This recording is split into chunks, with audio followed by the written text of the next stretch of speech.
Баршаңызға сәлем, құрметті менің көрермендерім. Мен бүгін сіздермен үлпілдек бауырсақтың рецептімен бөліскім келді. Және оның рецепті өте оңай әрі тез жасалына қояды. Кез келген қонақтың алдына немесе жақындарыңызға жасап берсеңіз, олар сүйсініп жейтін болады. Бауырсағымыздың қамыры өте идеальный болып шықты. Дәмі деген керемет болды. Және кондитерлік дүкендерден енді сатып алмайтын боласыз. Видеоны міндетті түрде толығымен қарап шығыңыз, аяғына дейін қарап отыруыңызды сұраймын. Алдымен бізге осындай кішкентай ыдыс керек, және жылы суымызды құйып, үстіне дрожжымызды, қантымызды салып, араластырып апара дайындап аламыз. Апарамыздың бетін жауып 10 минутқа қойып қоямыз.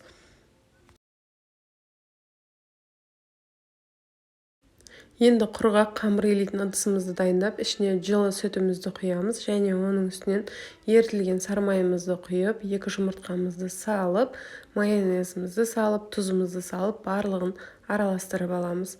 Және осы массамызды жақсылап араластырып болғаннан кейін жаңағы дайындап қойған апарамызды үстінен құямыз. Барлығын бірге араластырамыз.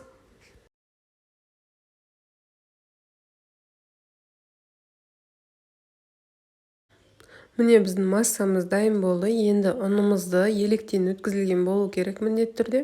Бөліп салып шығамыз, және осындай қасықтың көмегімен немесе венчиктің көмегімен араластырсаңыздар болады. Алдымен жай барлығын араластырып аламыз. Қатты қою қалыпқа келгенге дейін. Кейін ұнымыздың барлығын түгелдей салып, қолмен илейтін боламыз. Қолыңызға перчатка киіп алсаңыз, қамыр жабыспай өте әдемі иленеді. Соны кеңес беремін.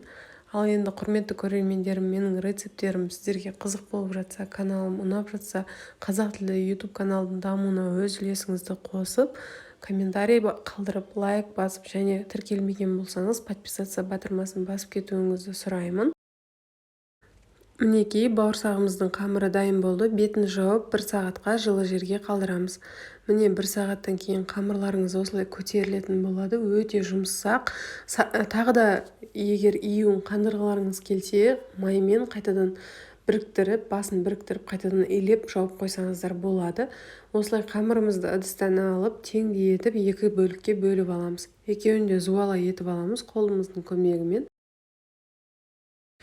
Дәл видеодағыдай жасасаңыздар, сіздерде де дәл менікіндей болып, идеальный болып шығады.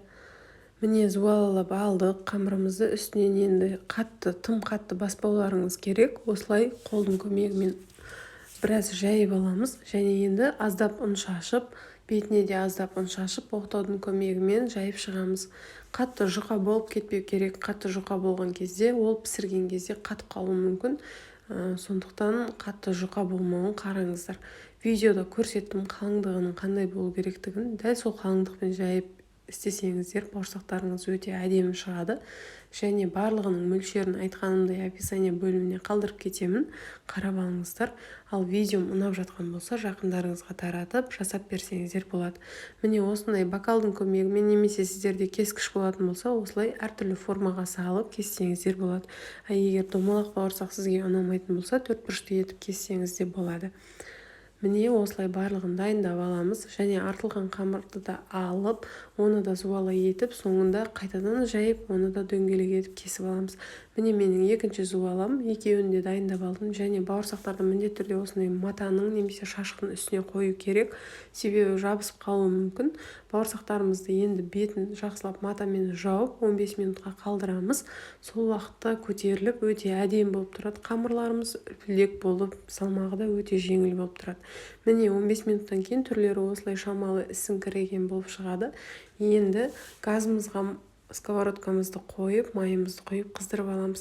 Бастапқы кезінде қызып тұру керек, кейіннен отын орташа етіп алып, бір қалыпты отқа пісіру керек. Қатты қызып тұрған майда бауырсақтарыңыз тым қатты пісіп, қызарып кетуі мүмкін, іші шикі болып қалуы мүмкін. Осылай жайылып барлығы көтеріледі, өте әдемі болып шығады. Міндетті түрде асықпай пісіру керек, және қасықтың көмегімен одырсаңыздар да болады, немесе шанышқының көмегімен одырсаңыздар да болады. Енді менде шпажка болғандықтан мен сонымен одардым. Міндетті түрде шпажка болу керек деген сөз емес. Осылай барлығын баяу отта, орташа отта пісіріп аламыз. Екі жағы бірдей қызарғаннан кейін қағаздың бетіне қоямыз, немесе газеттің бетіне, салфетканың бетіне қойсаңыздар болады. Себебі майын соған тартып алынады. Және бұл бауырсақтың бір ерекшелігі өзіне қатты майды жинамайды. Өте әдемі болып, құрғақ болып піседі. Осылай барлығын алып аламыз. Біздің бауырсақтарымыз дайын. Міндетті түрде жасап көріңіз. Өте оңай жасалу жолымен бөлістім. Және менің каналыма лайк басып кетуді ұмытпаңыз. Қоңырауша белгісін басып қойсаңыз, мендегі жаңа рецепттер сізге көрініп тұратын болады. Мінекей, қараңыздаршы, қандай өте әдемі шықты. Кез келген қонақтың алдына қоя бересіздер. Дәмі де керемет болды, иісі де керемет болды. Майдың дәмі мүлде шықпайды, дәмі өте нәзік, бөліп жеген кезде өте жұмсақ, балаларға берсеңіз сүйсініп жейді. Арасы да керемет болды. Міндетті түрде жасап көріңіздер және қолдауларыңызды білдіріп, комментарий қалдыруларыңызды сұраймын. Астарыңыз дәмді болсын. Сіздермен болған Ақерке. Міндетті түрде менің видеоларымды қарап, қоңырауша белгісін басып қойыңыздар.